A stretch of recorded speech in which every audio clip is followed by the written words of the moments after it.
Hello बच्चों, कैसे हैं आप सब लोग। आई होप आप सब लोग अच्छे अच्छे कामों में व्यस्त होंगे और साथ में पढ़ाई भी कर रहे होंगे।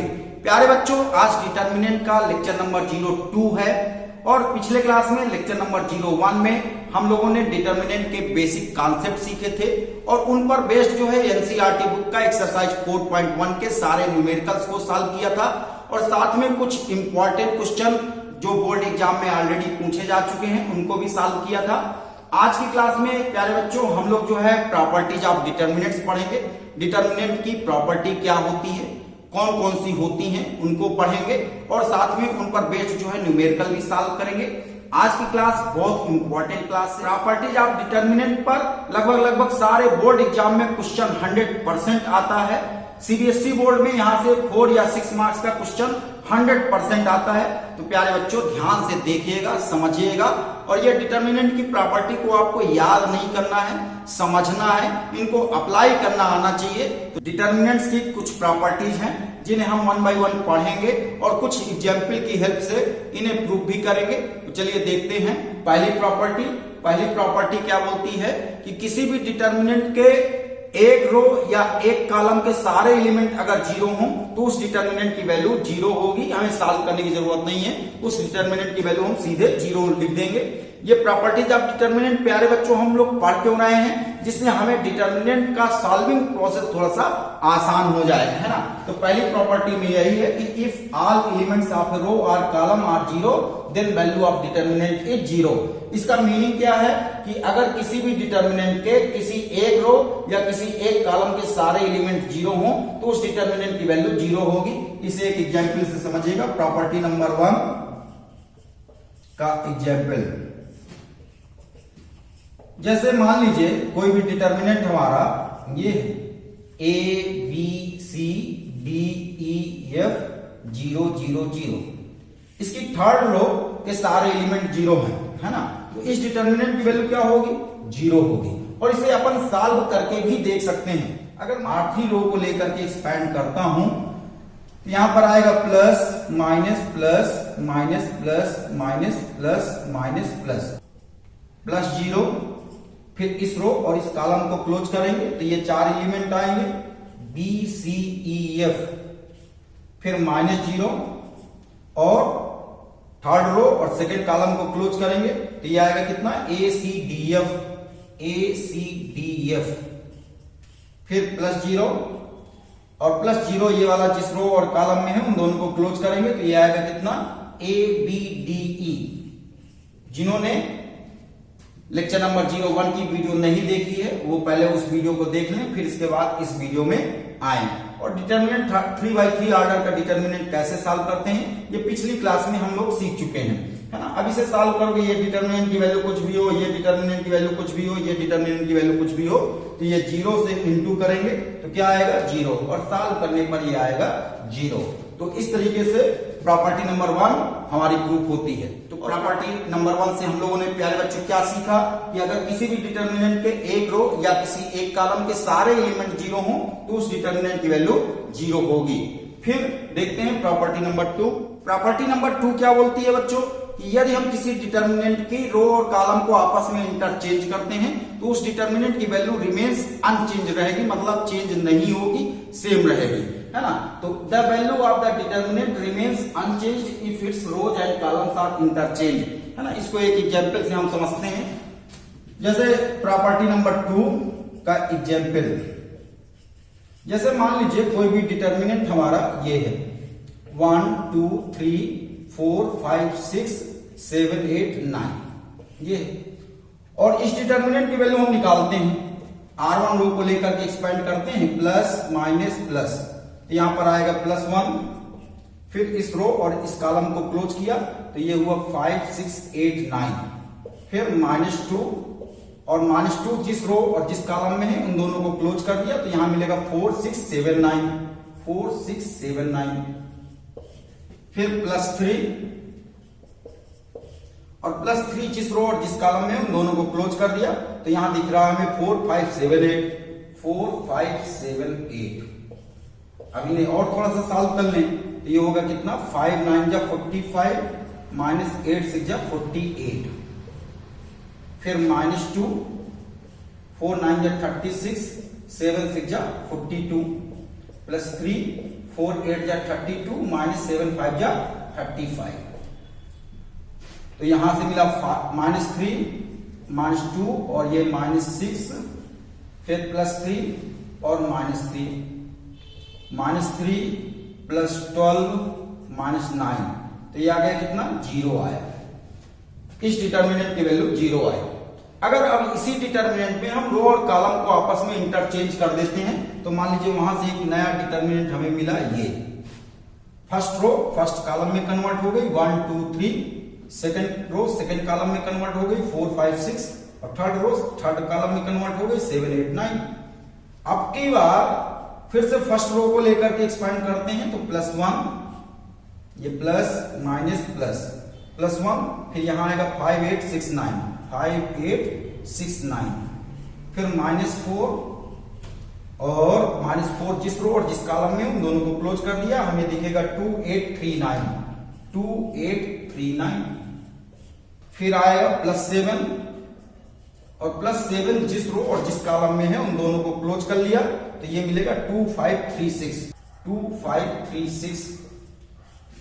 और इसे सॉल्व करके देखते हैं तो 5 9 जा 45, -8 6 जा 48, फिर -4, 2 9 जा 18, -3 8 जा 24, +7, 2 6 जा 12, -5 3 जा 15। 45 - 48 हुआ -3, -4 इंटू -6 +7 और -3, ये हो गया कितना -3 + 24 -21। तो यहां से भी बच्चों आया कितना 0। तो यहां से हमारा ये प्रॉपर्टी नंबर 2 प्रूफ होती है ना। आप कोई भी और एग्जाम्पल लेकर के भी प्रूफ कर सकते हैं कि अगर किसी भी डिटर्मिनेंट में हम रो और कॉलम को आपस में इंटरचेंज करते हैं तो उनकी डिटर्मिनेंट की वैल्यू रिमेन्स अनचेंज, चेंज नहीं होती है। और आप लोगों ने पिछले चैप्टर में मैट्रिक्स में पढ़ा था कि अगर हम रो और कॉलम को आपस में चेंज करते हैं तो उससे जो नया मैट्रिक्स मिलता है उसे हम ट्रांसपोज मैट्रिक्स बोलते हैं। यहां से हम ये भी बोल सकते हैं कि मैट्रिक्स ए का डिटर्मिनेंट और ट्रांसपोज मैट्रिक्स का डिटर्मिनेंट की वैल्यू सेम होती है। यहां पर मैट्रिक्स ए का डिटर्मिनेंट और ये ट्रांसपोज मैट्रिक्स का डिटर्मिनेंट है, बिल्कुल सेम आ रहे हैं, रिजल्ट बिल्कुल सेम आ रहा है।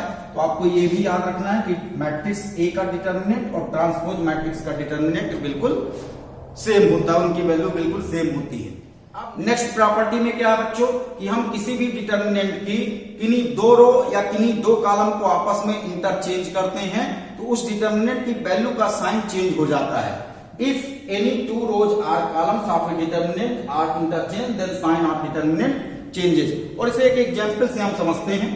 प्रॉपर्टी नंबर 3 का एग्जाम्पल, जैसे मान लीजिए कोई भी डिटर्मिनेंट हमारा ये है 5 6 8 -1 2 3 3 8 4, ये इस डिटर्मिनेंट की वैल्यू हम निकालेंगे अभी। और इसमें हम किन्हीं दो रो को या किसी दो कॉलम को आपस में इंटरचेंज कर दे रहे हैं। जैसे मान लीजिए हम R1 और R3 रो को इंटरचेंज कर दे रहे हैं तो उससे एक हमें नया डिटर्मिनेंट मिला। क्या मिला? R1 और R3 को इंटरचेंज कर दे रहे हैं तो R3 वाली जगह में R1 पहुंच जाएगा और R1 वाली जगह में R3 पहुंच जाएगा। तो 3 8 4 -1 2 3 5 6 8 और इस डिटर्मिनेंट की वैल्यू देखेंगे और देखेंगे कि दोनों के साइन जो है अपोजिट आएंगे। अगर एक प्लस में आता है तो दूसरा माइनस में आएगा और अगर पहला माइनस में आता है तो दूसरा प्लस में आएगा। तो करके देखते हैं। जैसे ये ले लिया प्लस माइनस प्लस, तो ये +5, फिर 2 3 8 4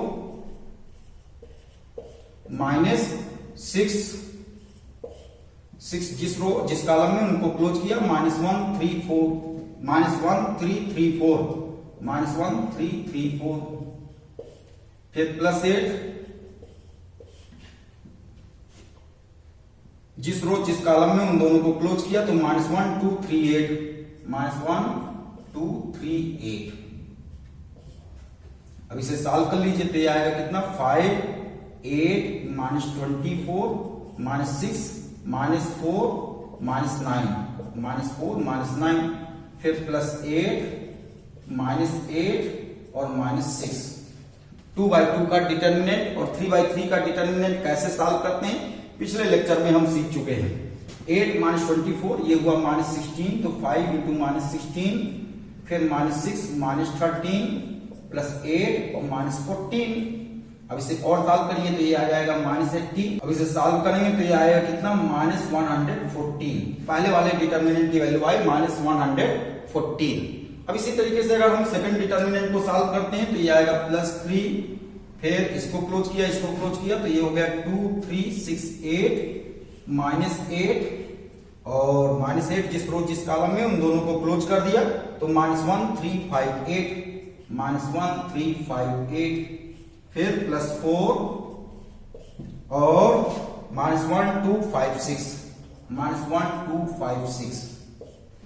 इसे और सॉल्व करते हैं तो 3 16 -18 -8 -8 -15 +4 -6 -10, तो ये होगा कितना, -2 × 3 -6, फिर -8 × -23 +4 × -16 -6। तो यहां पर हमने देखा पहले वाले डिटर्मिनेंट की वैल्यू आई -114, और जब इसी डिटर्मिनेंट में हम R1 और R3 को इंटरचेंज कर दिया, आप चाहो तो R1 और R2 को भी इंटरचेंज कर सकते हैं, है ना, तो यहां पर डिटर्मिनेंट की वैल्यू आई 114। मतलब किसी भी डिटर्मिनेंट में हम किन्हीं दो रो या किन्हीं दो कॉलम को आपस में अगर इंटरचेंज करते हैं तो डिटर्मिनेंट की वैल्यू का साइन चेंज हो जाता है।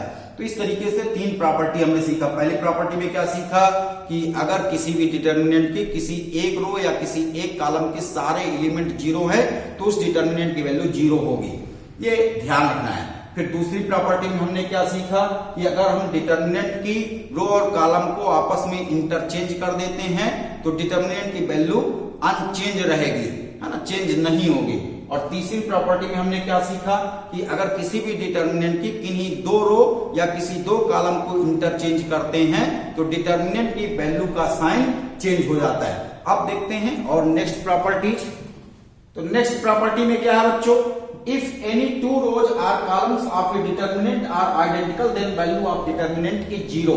इसका मीनिंग क्या है कि अगर किसी भी डिटर्मिनेंट में कोई भी दो रो या कोई भी दो कॉलम आइडेंटिकल हैं, आइडेंटिकल का मतलब सेम है ना, तो उस डिटर्मिनेंट की वैल्यू 0 होगी, है ना। जैसे देखिएगा प्रॉपर्टी नंबर 4 का एग्जांपल से समझते हैं बात को। जैसे मान लीजिए कोई भी डिटर्मिनेंट हमारा ये है और इसकी कोई दो रो जो है हम सेम रखते हैं, 3 2 5 1 7 6 और ये 3 2 5, ये डिटर्मिनेंट है ना। ये प्रॉपर्टीज को आपको याद नहीं करना है, समझना है, रटने की कोई जरूरत नहीं। अगर कहीं पर भी ऐसा डिटर्मिनेंट मिले जिसकी कोई भी दो रो सेम हो या कोई भी दो कॉलम सेम हो तो उस डिटर्मिनेंट की वैल्यू हम सीधे क्या रख देंगे, 0 रख देंगे। और फिलहाल मैं यहाँ पर सॉल्व करके दिखाता हूं। यहाँ पर R1 और R3 रो आइडेंटिकल हैं तो इस डिटर्मिनेंट की वैल्यू क्या होगी, प्लस माइनस प्लस, तो पहले लिया +3।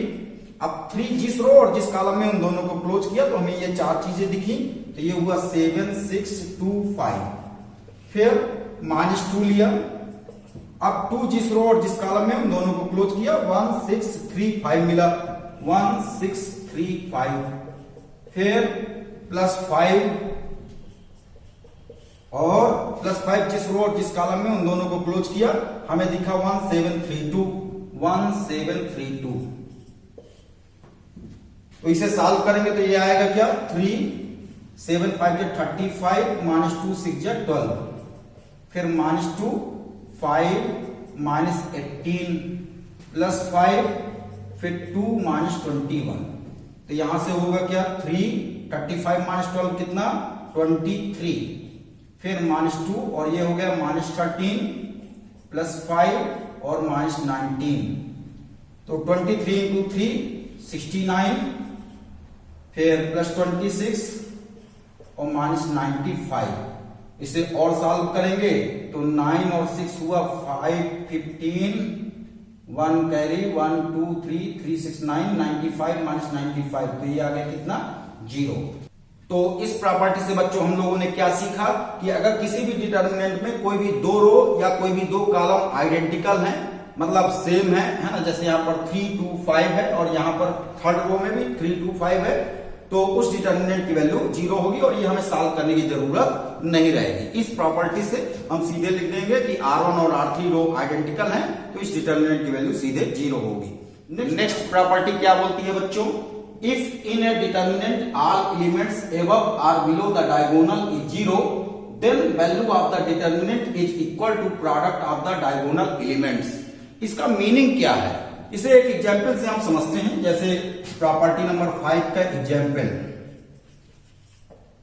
जैसे मान लीजिए कोई भी डिटर्मिनेंट हमारा ये है और इसके डायगोनल के एलिमेंट है 1 2 3, है ना। जैसे मान लीजिए इस डिटर्मिनेंट के डायगोनल के ऊपर वाले एलिमेंट को मैं 0 किए दे रहा हूं और नीचे के एलिमेंट अपने कुछ भी हों, -5 2 8, है ना। तो इस डिटर्मिनेंट की वैल्यू हम सीधे लिख सकते हैं, क्या होगी 1 into 2 into 3, जो इसके डायगोनल के एलिमेंट है इनके प्रोडक्ट के बराबर होगी, मतलब कितना होगा 6। और इसे आप सॉल्व करके देखेंगे तो ये 6 ही आएगा।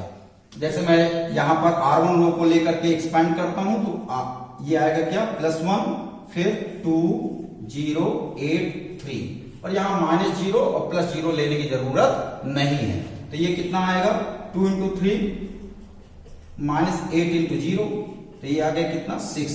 तो आपको सीधे ध्यान रखना है कि अगर किसी भी डिटर्मिनेंट में डायगोनल के ऊपर के एलिमेंट सारे 0 हों या नीचे के सारे एलिमेंट 0 हों, ऊपर वाले या नीचे वाले, तो उस डिटर्मिनेंट के डायगोनल के जो एलिमेंट होंगे उनका प्रोडक्ट ही उस डिटर्मिनेंट की वैल्यू होगी।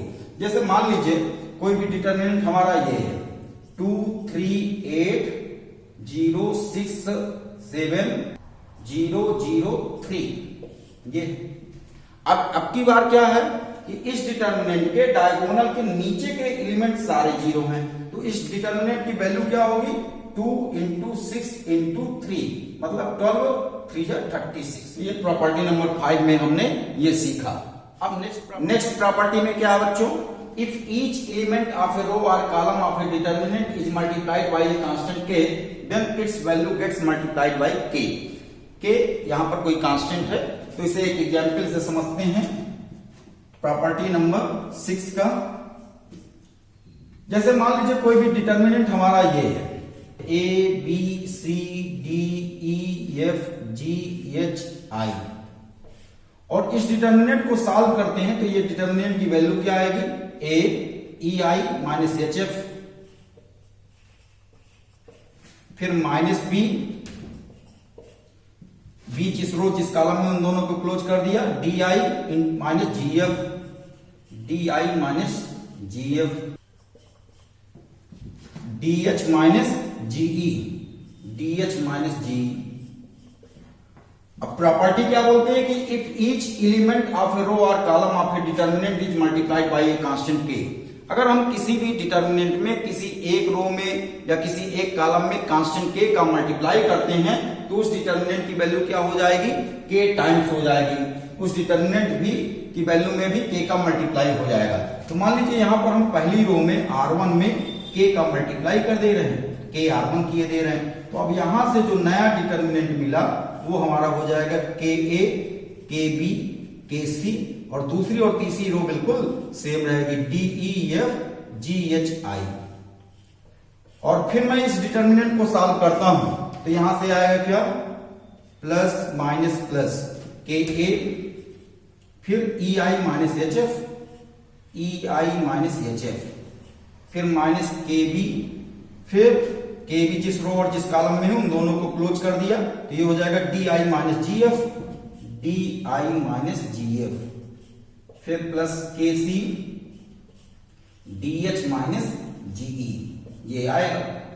और यहां पर जो ये कांस्टेंट k आया, इस कांस्टेंट k को मैं पूरे से कॉमन ले सकता हूं, सब जगह k कांस्टेंट है, यहां से कॉमन ले लिया तो ये हो गया k common A EI - HF -B DI - GF, फिर प्लस C DH - GE।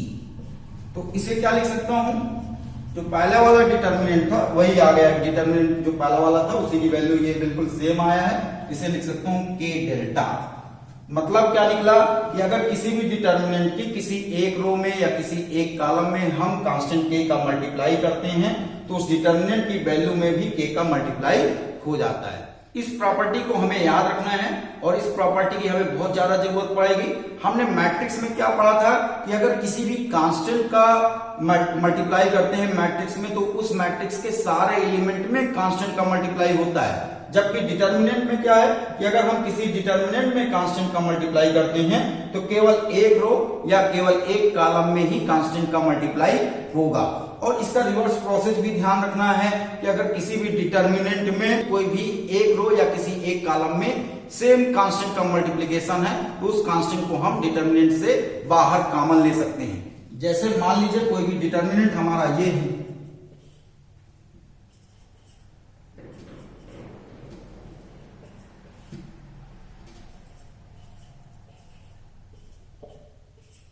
अब यहां पर देखिएगा 30 को मैं क्या लिख सकता हूं 5 6 जा 30, 36 को क्या लिख सकता हूं 6 6 जा 36 और 42 को क्या लिख सकता हूं 7 6 जा 42।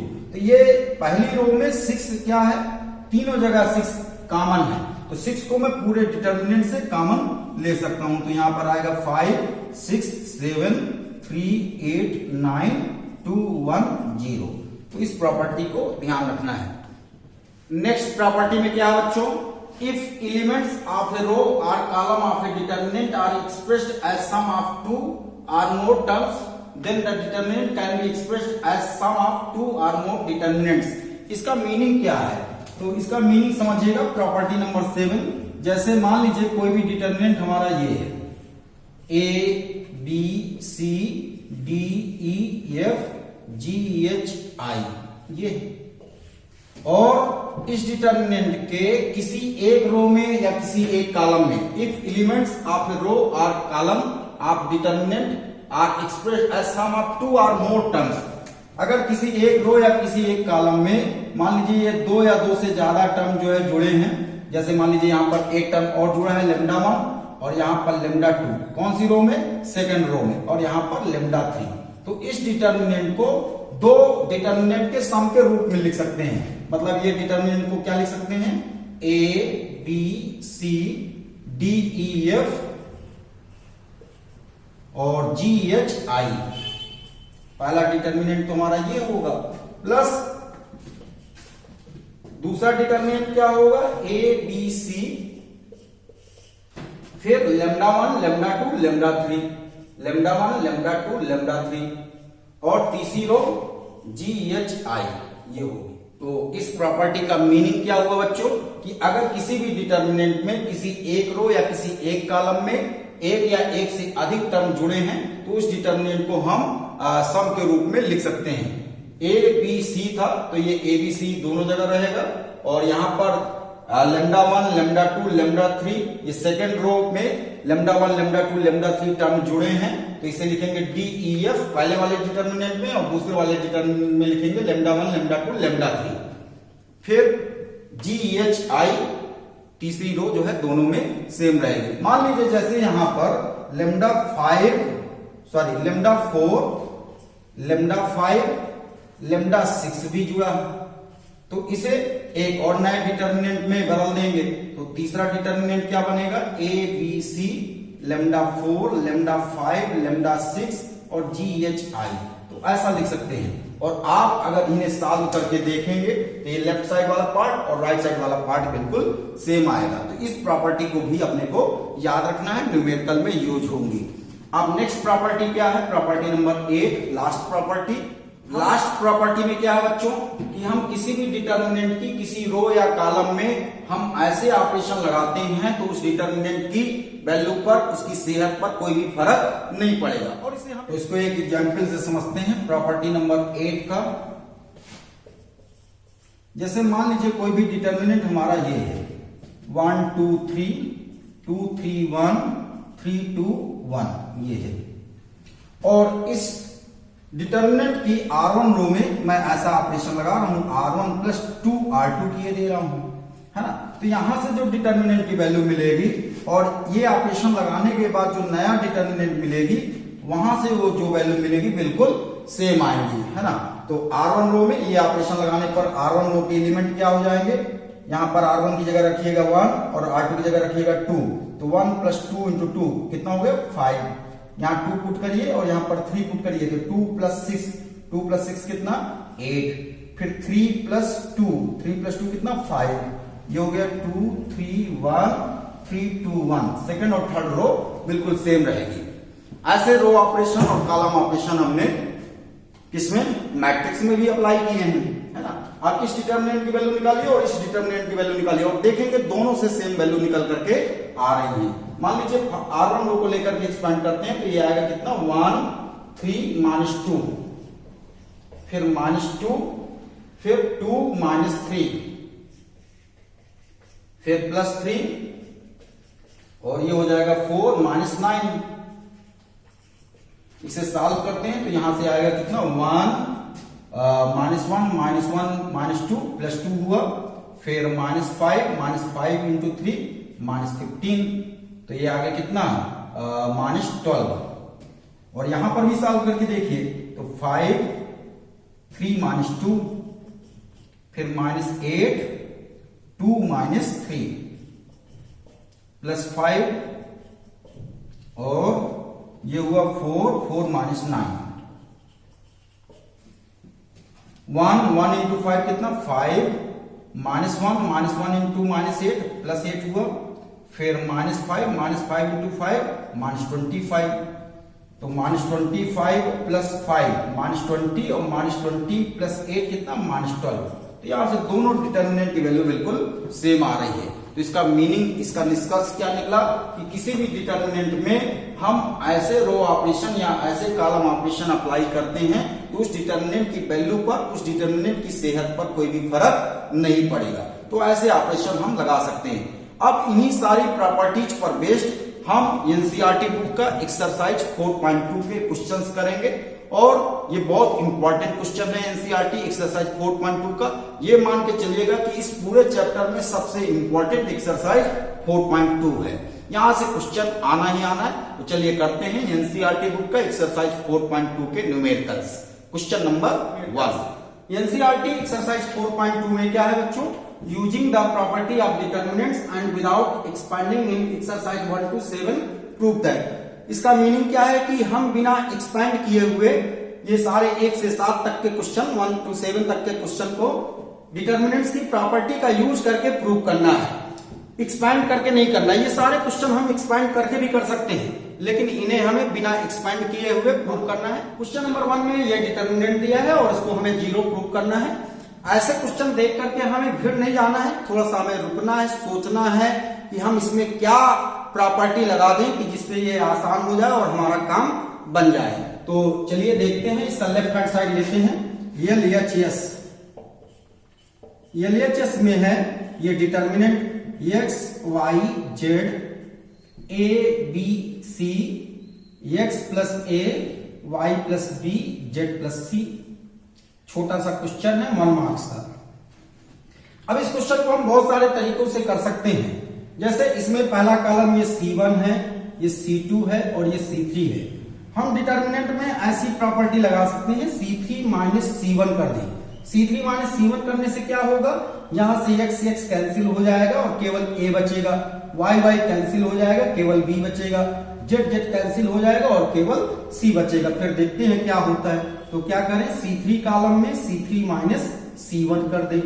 तो ऐसा करने से ये डिटर्मिनेंट पहला कॉलम और दूसरा कॉलम बिल्कुल सेम रहेगा, x y z a b c, और तीसरे कॉलम में माइनस करना है पहला कॉलम, तो x + a - x a हो जाएगा, y + b - y b हो जाएगा और z + c - z c हो जाएगा। ये आया। अब आपको प्रॉपर्टी बताई गई है कि किसी भी डिटर्मिनेंट में कोई 2 रो या कोई 2 कॉलम इक्वल हो तो उस डिटर्मिनेंट की वैल्यू 0 होती है। तो यहां पर हम क्या लिख सकते हैं, here C2 and C3 column are identical,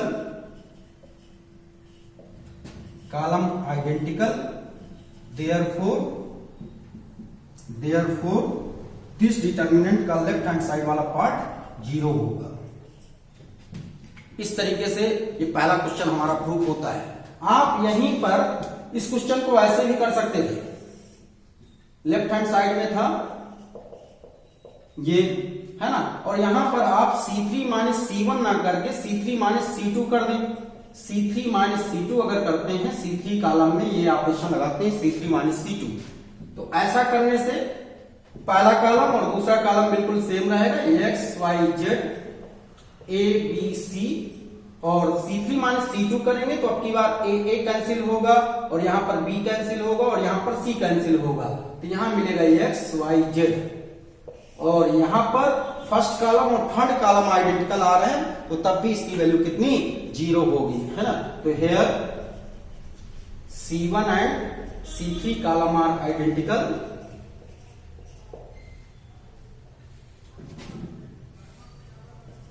columns are identical,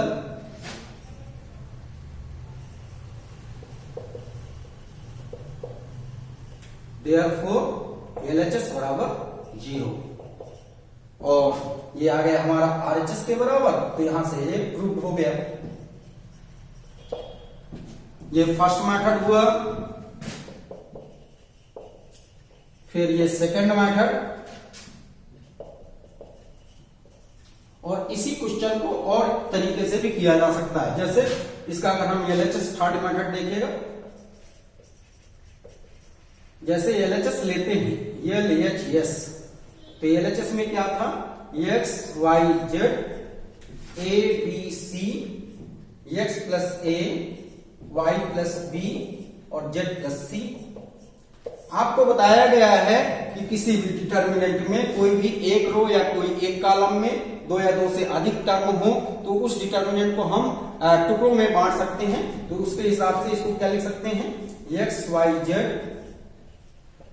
A B C, और ये X plus A Y plus B Z plus C है, तो इसे पहले डिटर्मिनेंट में X Y Z रखते हैं और दूसरे वाले डिटर्मिनेंट में A B C कर देंगे।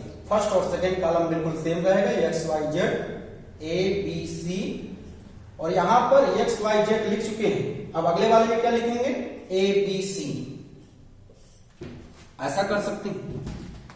अब यहां पर दो डिटर्मिनेंट हमें मिले, जिसमें पहला वाला डिटर्मिनेंट में फर्स्ट और थर्ड कॉलम सेम है और सेकेंड वाले डिटर्मिनेंट में second and third column same है, आइडेंटिकल है, तो यहां पर ये डिटर्मिनेंट की वैल्यू भी 0 होगी और ये डिटर्मिनेंट की वैल्यू भी 0 होगी, तो ये 0 प्लस 0। ये वाले में 0 क्यों, क्योंकि फर्स्ट और थर्ड कॉलम आइडेंटिकल है, C1 and C3 are identical,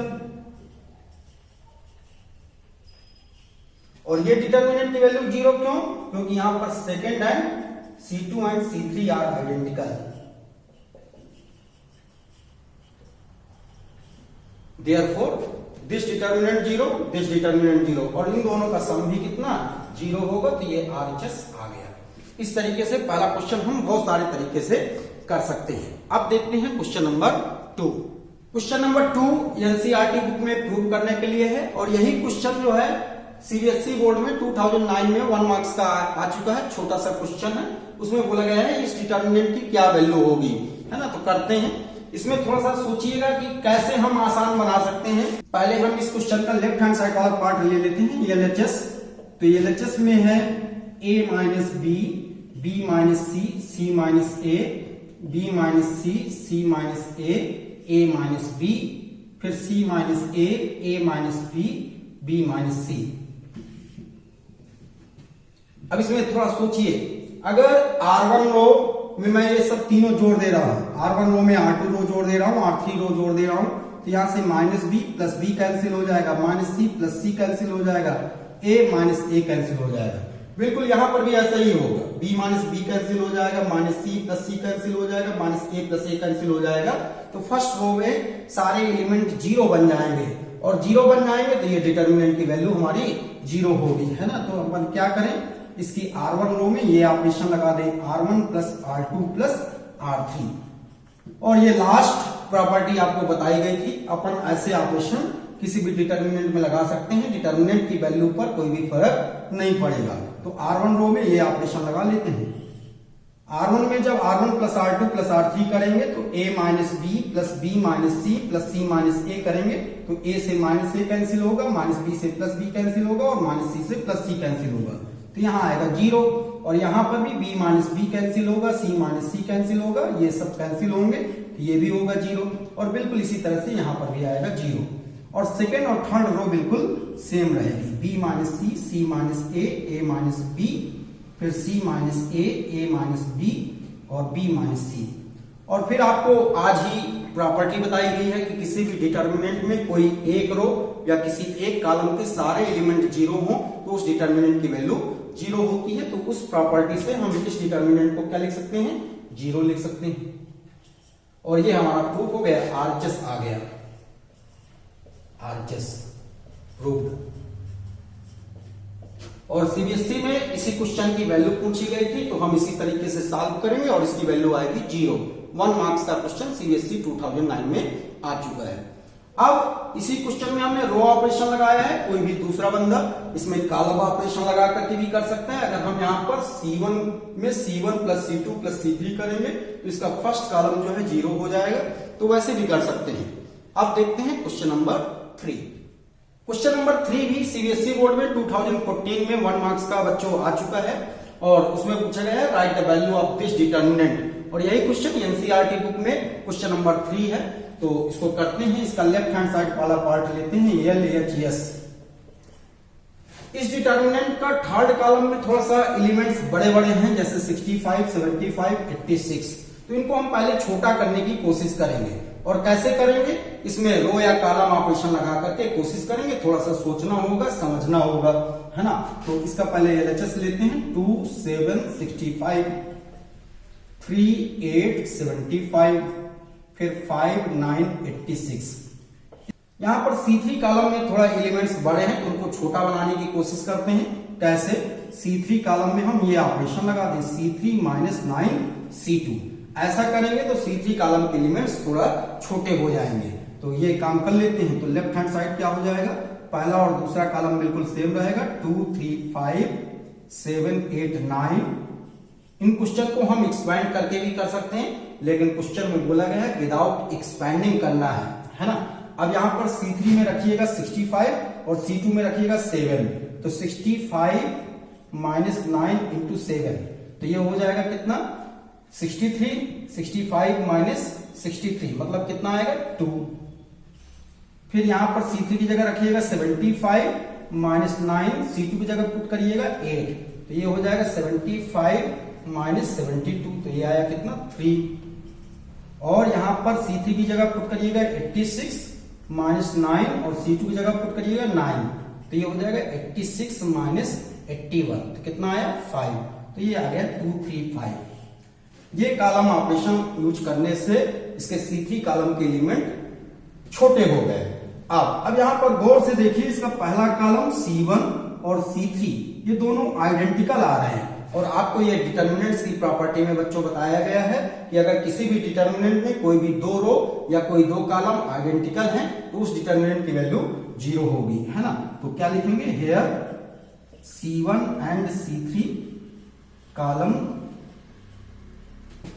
are identical therefore LHS equal to 0 हो गया। ये डिटर्मिनेंट की वैल्यू 0 आ गई और यही हमारा RHS था, तो यहां से क्वेश्चन प्रूव हो जाता है। और यहां एग्जाम में जो पूछा गया इसकी वैल्यू निकालने के लिए बोली गई है, तो अब कोई बच्चा क्या करेगा, इसको एक्सपैंड करने लगेगा। एक्सपैंड करेगा तो उसके थोड़ा सा कैलकुलेशन बढ़ेंगे और तब भी 0 आएगा, लेकिन यहां पर प्रॉपर्टी से बहुत आसानी से ये 0 निकल आया। इसलिए हम लोग जो है डिटर्मिनेंट की प्रॉपर्टी पढ़ते हैं। चलिए अब देखते हैं next question, question number 4। Question number 4 में भी इस डिटर्मिनेंट को 0 प्रूव करना है। इसका LHS वाला पार्ट लेते हैं। LHS वाला पार्ट, LHS में है डिटर्मिनेंट दिया है 1BC और इसका एक अंदर मल्टीप्लाई कर दीजिए तो AB प्लस AC हो जाएगा। फिर 1CA BC प्लस AB हो जाएगा, 1AB और ये हो जाएगा CA या AC प्लस BC हो जाएगा। अब इसमें थोड़ा सा और ध्यान दीजिए, क्या कर सकते हैं हम, अब अगर देखिए यहाँ इसमें C3 कॉलम में C2 कॉलम को ऐड कर दें। ऐसा करने से इसके सारे एलिमेंट C3 कॉलम के सारे एलिमेंट क्या हो जाएंगे, AB plus BC plus CA। यहां पर भी AB plus BC plus CA हो जाएगा और यहां पर भी AB plus BC plus CA हो जाएगा। तो कितना कर लेते हैं, पहले C3 कॉलम में C3 प्लस C2 कर देंगे। ऐसा करेंगे तो इसका LHS वाला पार्ट पहला कॉलम और दूसरा कॉलम बिल्कुल सेम रहेगा, 1 1 1 BC CA AB। पहला और दूसरा कॉलम क्यों सेम रहेगा, क्योंकि हम कॉलम C3 में ऑपरेशन लगा रहे हैं, तो केवल कॉलम C3 के एलिमेंट चेंज होंगे और C1 और C2 कॉलम के एलिमेंट बिल्कुल सेम रहेंगे। और C3 में ये ऑपरेशन लगा रहे हैं, C3 प्लस C2 कर रहे हैं, तो यहां पर ये वाले एलिमेंट और ये वाले एलिमेंट ऐड हो जाएंगे। तो AB plus BC plus CA हो जाएगा, AB plus BC plus CA हो जाएगा। और इनको ऐड करेंगे तो यहां पर भी AB plus BC plus CA आ जाएगा, AB plus BC plus CA, फिर AB plus BC plus CA। अब ऐसा करने से C3 कॉलम के सारे एलिमेंट बिल्कुल सेम आ रहे हैं। और आपको ये बताया जा चुका है प्रॉपर्टीज ऑफ डिटर्मिनेंट में कि अगर किसी भी डिटर्मिनेंट में किसी एक रो या किसी एक कॉलम में कुछ कॉमन हो रहा है तो हम उसको कॉमन ले सकते हैं। यहां पर हम C3 कॉलम से AB plus BC plus CA को कॉमन ले लेते हैं। तो क्या करें, C3 कॉलम से AB plus BC plus CA common ले लिया तो यहां पर आ जाएगा C3 कॉलम के सारे एलिमेंट 1 हो जाएंगे, 1 1 1 BC CA AB और ये हो जाएगा 1 1 1। अब यहां देखिए बच्चों, पहला कॉलम C1 और तीसरा कॉलम C3 के एलिमेंट्स आइडेंटिकल हैं, तो इस डिटर्मिनेंट की वैल्यू कितनी, 0 होगी। तो ये LHS वाला पार्ट चल रहा था, तो ये आ जाएगा कितना, AB plus BC plus CA और ये डिटर्मिनेंट की वैल्यू होगी 0। क्यों, क्योंकि C1 and C3 columns are identical.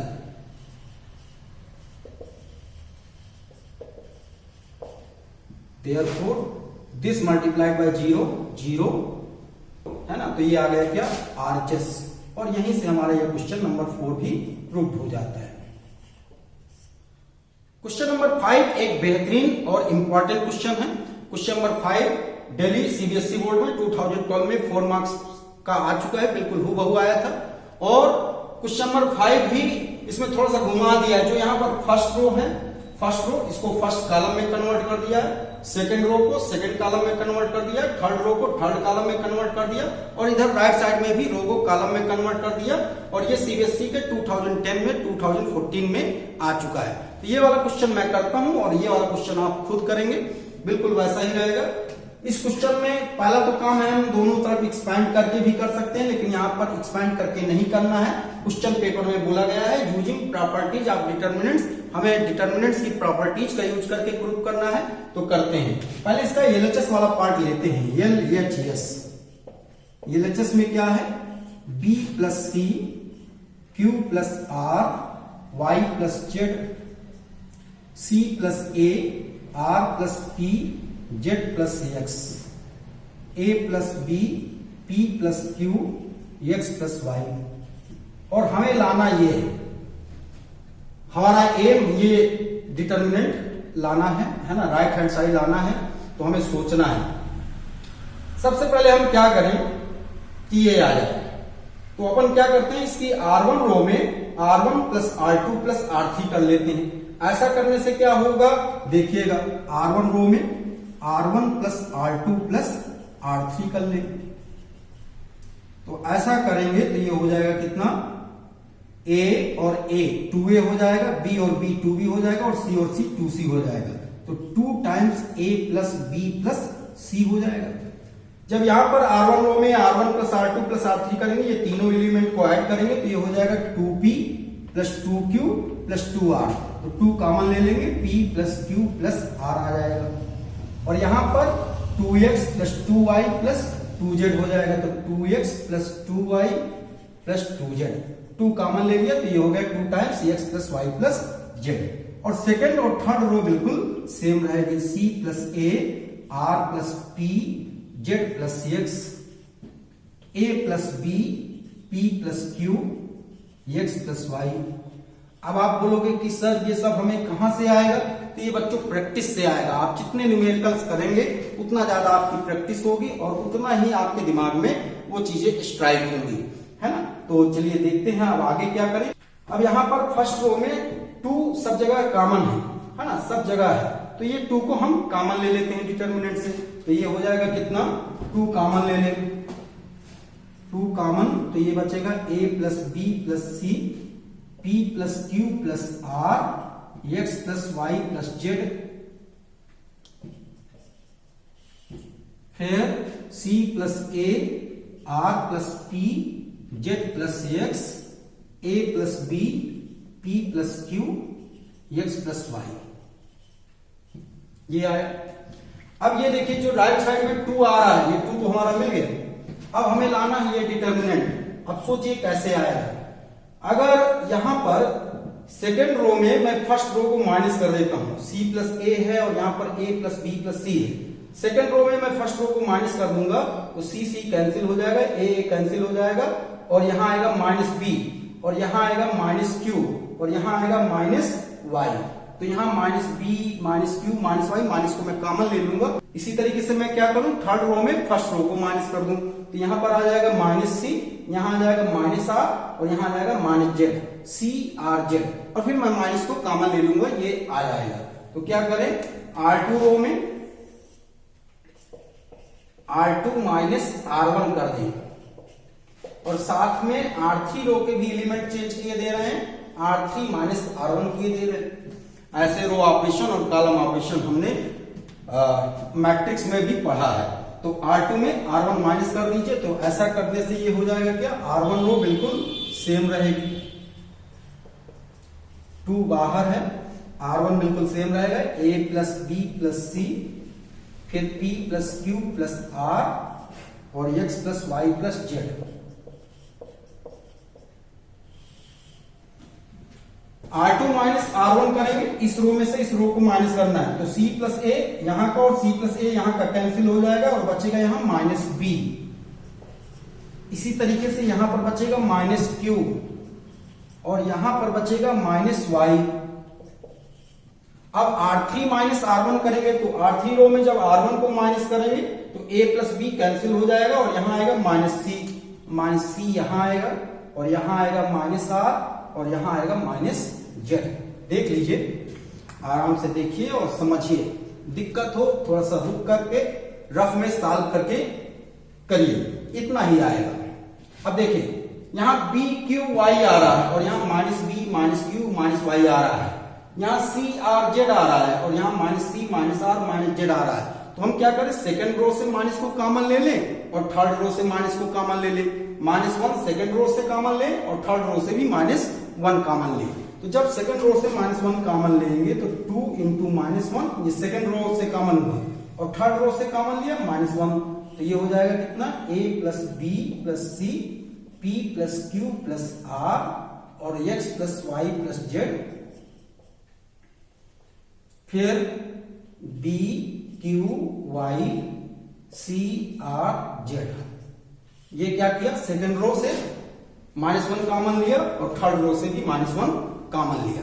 अब केवल एक काम और बचा हमारा, पहली रो में APX बनाना, APX बनाना, यहाँ A आ जाए, यहाँ P आ जाए और यहाँ X आ जाए। तो उसके लिए सोचिए क्या करें, R1 रो में R1 minus R2 minus R3 कर दें। ऐसा करेंगे तो इसमें से इसको भी माइनस कर दें और इसको भी माइनस कर दें, तो ये B कैंसिल हो जाएगा और साथ में C भी कैंसिल हो जाएगा। यहां पर Q कैंसिल हो जाएगा और R कैंसिल हो जाएगा और यहाँ Y कैंसिल हो जाएगा और Z कैंसिल हो जाएगा। तो फाइनली यहाँ क्या बचेगा, A, यहाँ बचेगा P और यहाँ बचेगा X और हमारा राइट हैंड साइड आ जाएगा, है ना। तो ये 2 -1 इंटू -1 ये हो गया कितना, 2।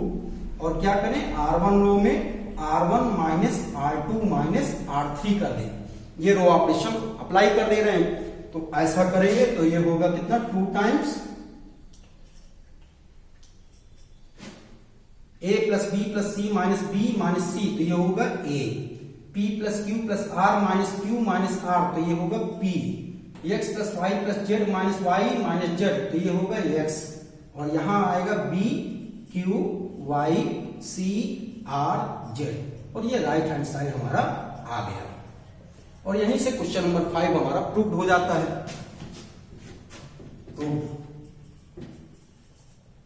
अब ये क्वेश्चन जो सीबीएसई 2010 में और 2014 में 4 मार्क्स का आया है, इस क्वेश्चन में क्या है कि इसकी रो को कॉलम में कन्वर्ट कर दिया गया है। तो इसमें जो मैंने रो ऑपरेशन लगाया है बिल्कुल जैसे वैसे आप कॉलम ऑपरेशन लगाएंगे तो ये भी प्रूफ हो जाएगा। जैसे यहां पर मैंने R1 plus R2 plus R3 किया है, तो आप C1 कॉलम में C1 plus C2 plus C3 करिएगा। फिर यहां पर C2 माइनस C1 करिएगा, बिल्कुल ऐसे जैसे रो ऑपरेशन यहां लगाए गए हैं बिल्कुल वैसे यहां पर आप कॉलम ऑपरेशन लगाइए।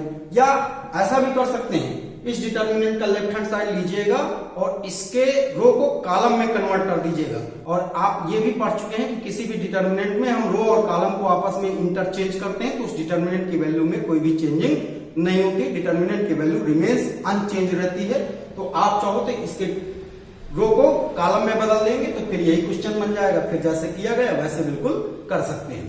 अब देखते हैं next question, question number 6। Question number 6 भी एक बेहतरीन सा क्वेश्चन है। क्वेश्चन नंबर 6 में इस डिटर्मिनेंट को हमें जीरो प्रूव करना है।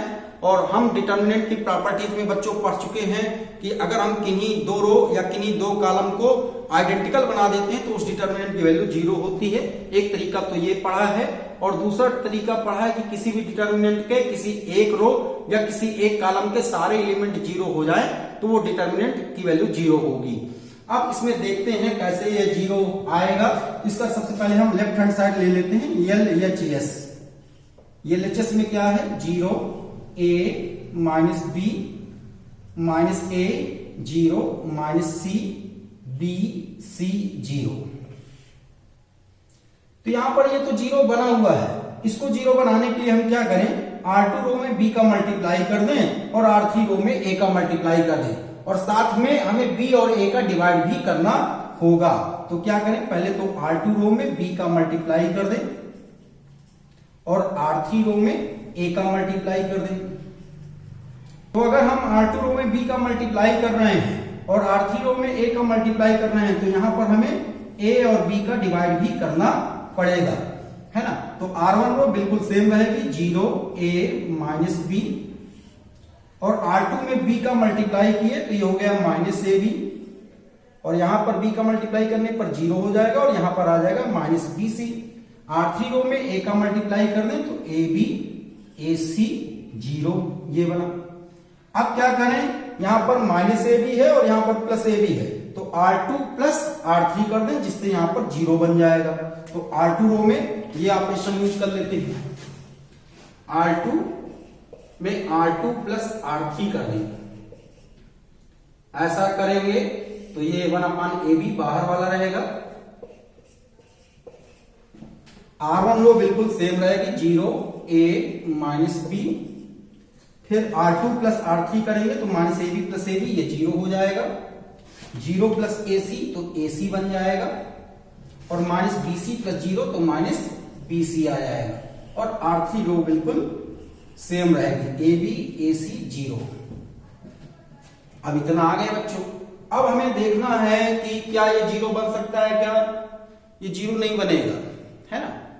ये जीरो एक ही तरीके से बन सकता है कि R3 रो में हम जीरो का मल्टीप्लाई कर दें। जीरो का मल्टीप्लाई करने की हमारे पास परमिशन नहीं है, तो इसको जीरो नहीं बना सकते हैं। तो अगर ये जीरो बनाने की कोशिश करेंगे तो ये दोनों जीरो डिस्टर्ब हो जाएंगे। तो फिर क्या करें कि किन्हीं दो रो को या किन्हीं दो कॉलम को हम आइडेंटिकल बनाते हैं। तो आइडेंटिकल कैसे बनाया जाए ये सोचिए, है ना। तो एक काम करते हैं कि R1 रो में हम C का मल्टीप्लाई कर देते हैं। अगर हम R1 रो में C का मल्टीप्लाई करेंगे तो ये हो जाएगा जीरो, ये हो जाएगा AC और ये हो जाएगा माइनस BC, और ये R2 रो के बिल्कुल आइडेंटिकल हो जाएगी, है ना। तो R1 रो में हम C का मल्टीप्लाई करें। अगर हम R1 रो में C का मल्टीप्लाई कर रहे हैं तो हमें C का डिवाइड भी करना पड़ेगा। ये LHS वाला पार्ट कंटिन्यू चल रहा है ना। तो C का डिवाइड करेंगे तो ये हो जाएगा 1/ABC। अब R1 में जब C का मल्टीप्लाई करेंगे तो ये हो जाएगा जीरो AC माइनस BC, और R2 और R3 रो बिल्कुल सेम रहेंगी।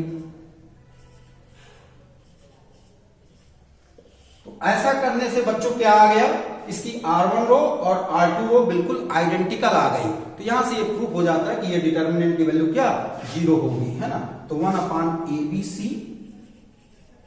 इंटू 0, और इस डिटर्मिनेंट को हमने 0 क्यों लिखा, क्योंकि R1 and R2 are identical,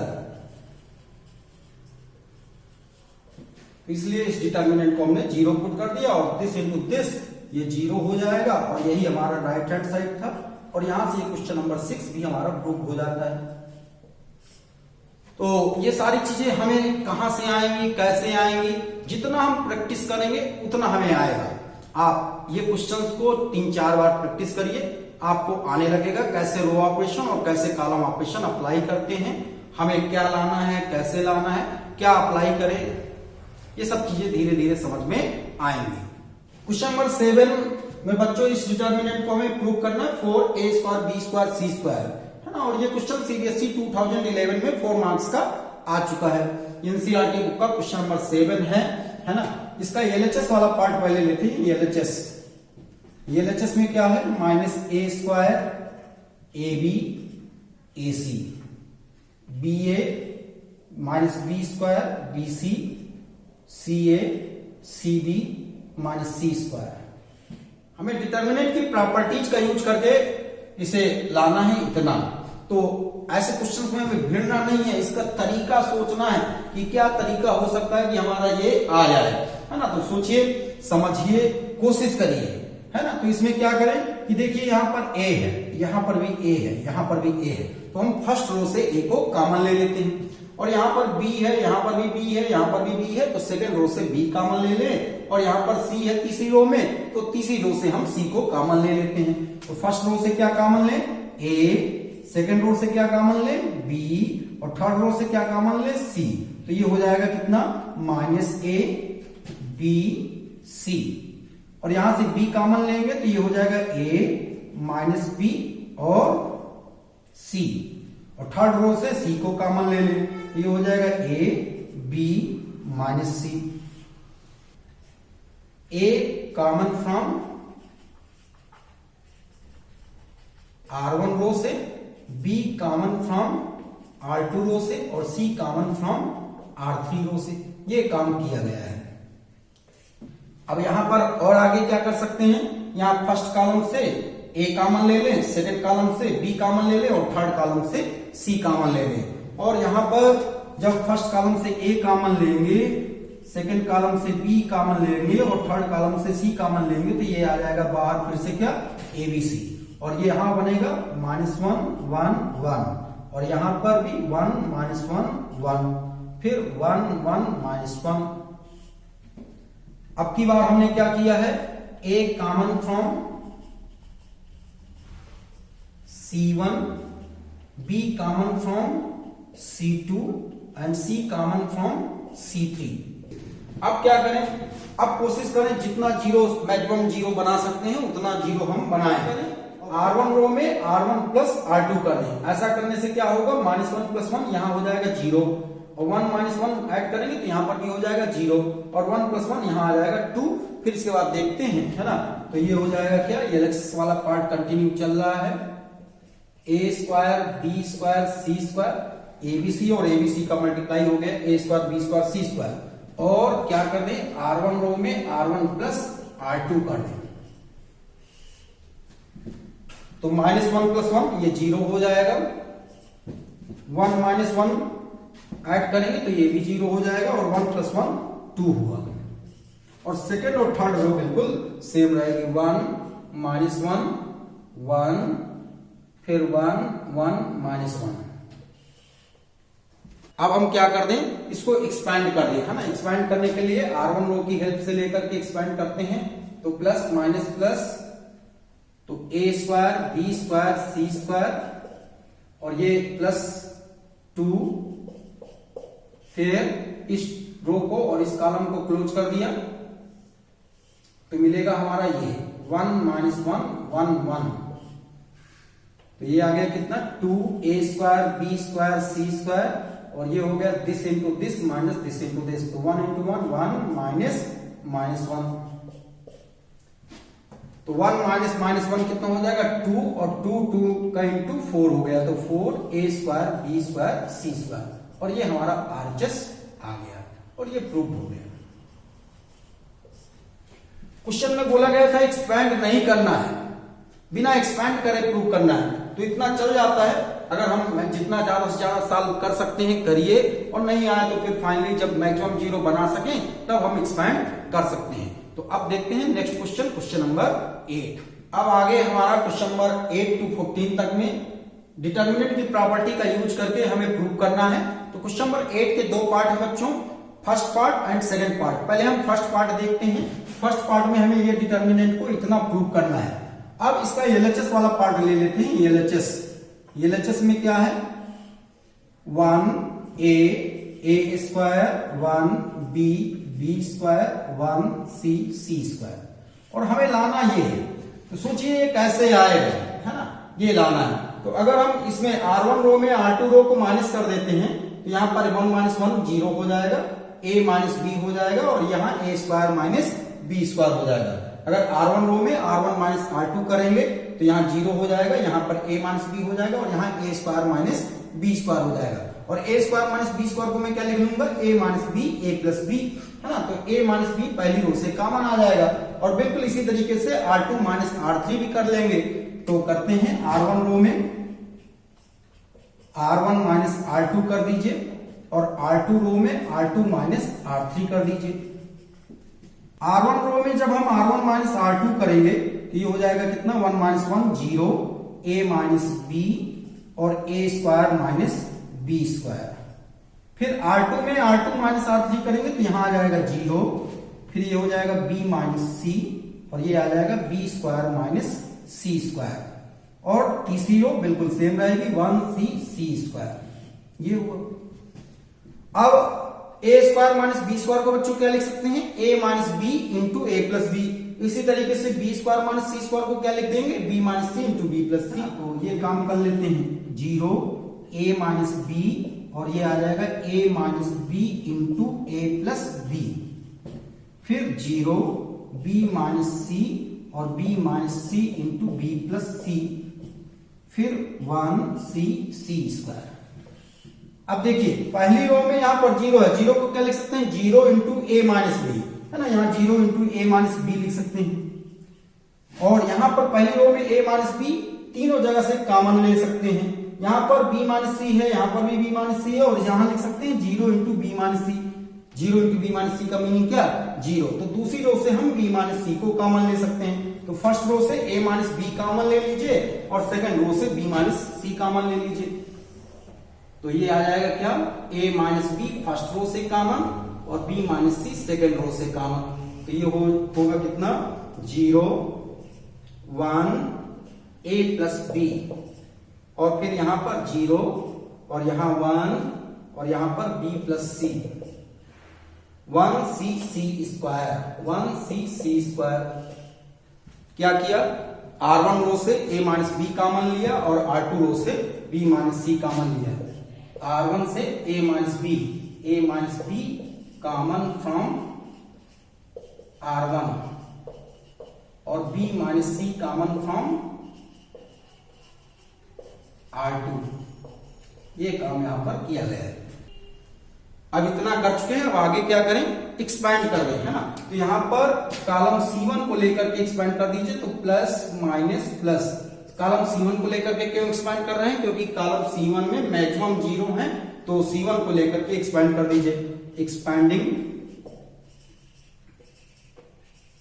about column C1। जब कॉलम C1 को लेकर के एक्सपैंड करेंगे तो ये होगा कितना a माइनस बी माइनस सी, ये आएगा +1, फिर +1 जिस रो और जिस कॉलम में है उन दोनों को क्लोज कर दिया। हमें ये चार चीजें दिख रही हैं, 1 a plus B, 1 b plus C. ये +1 इस डिटर्मिनेंट के इनटू में है, तो ये हो जाएगा a minus B minus C, और ये हो जाएगा this into this minus this into this, तो b plus C minus a plus B. तो यहां से b से b कट आ जाएगा, तो ये हो गया कितना a minus B, B minus C और c माइनस ए, और यही हमें हमारा राइट हैंड साइड था, ये प्रूव हो गया।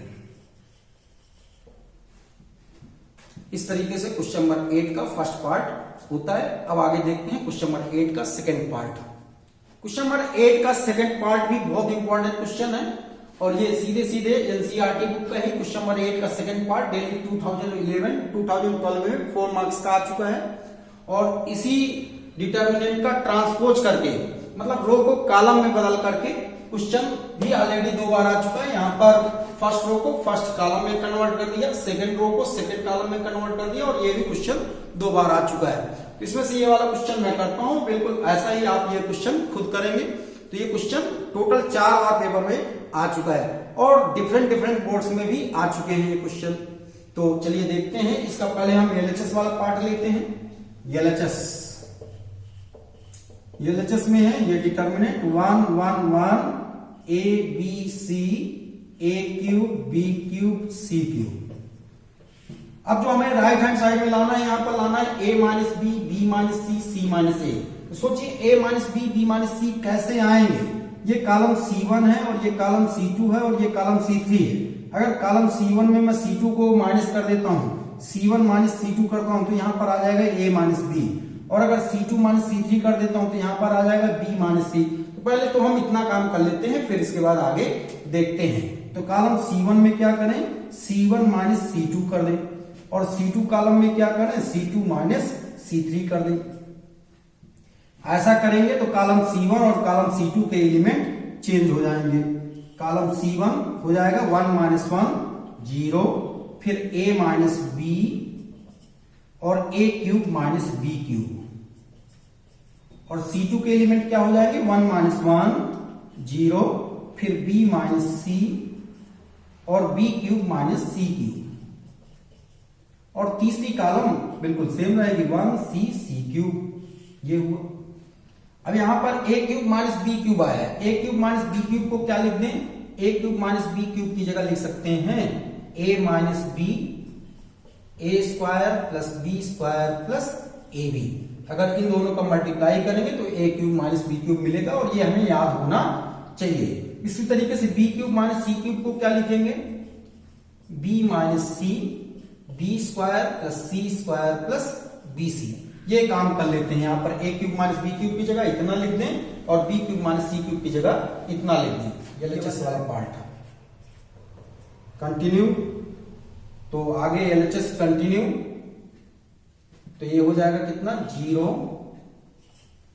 a माइनस बी, और a cube minus B cube की जगह लिख देते हैं a minus B A square plus B square plus A B. फिर second column 0 b minus C, 0 b minus C, और यहां आ जाएगा b minus C B square plus C square plus B C, और थर्ड कॉलम बिल्कुल same रहेगा 1c सी cube. ये हुआ। अब फर्स्ट कॉलम से a माइनस बी कॉमन है, और सेकंड कॉलम से b माइनस सी कॉमन है। तो फर्स्ट कॉलम से a माइनस बी को कॉमन ले लें, और सेकंड कॉलम से b माइनस सी को कॉमन ले लें।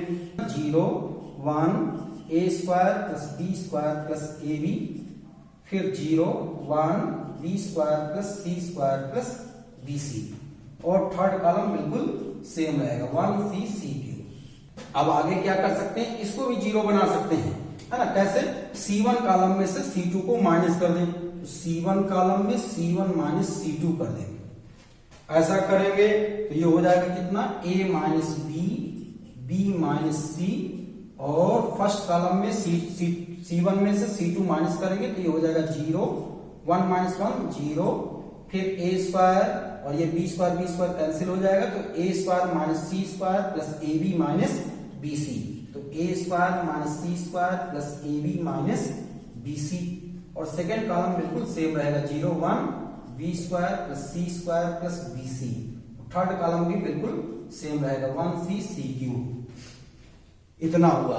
अब इसके बाद यहां से देखिएगा तो एलएचएस कंटिन्यू चल रहा है, a minus B, B minus C, और ये 0 0 और इस A square minus C square को लिख सकते हैं A minus C into A plus C. A minus C, A square minus C square को क्या लिखते हैं, A minus C into A plus C. और साथ में यहां से b को कॉमन ले लेते हैं, इन दोनों टर्म से b को कॉमन ले लें तो यहां पर आ जाएगा प्लस b कॉमन और a माइनस सी। और सेकेंड और थर्ड कॉलम बिल्कुल सेम रहेगा। सेकेंड कॉलम रहेगा 0 1 b स्क्वायर plus C square plus B C. Third column रहेगा 1 c c क्यूब। अब यहां से a माइनस सी पूरे से कॉमन ले ले, है ना, तो ये हो जाएगा a minus b minus C, और ये हो गया 0 0, और यहां से a माइनस सी कॉमन लेंगे तो a minus C common a plus b plus C हुआ। और सेकेंड और थर्ड कॉलम बिल्कुल सेम रहेगा।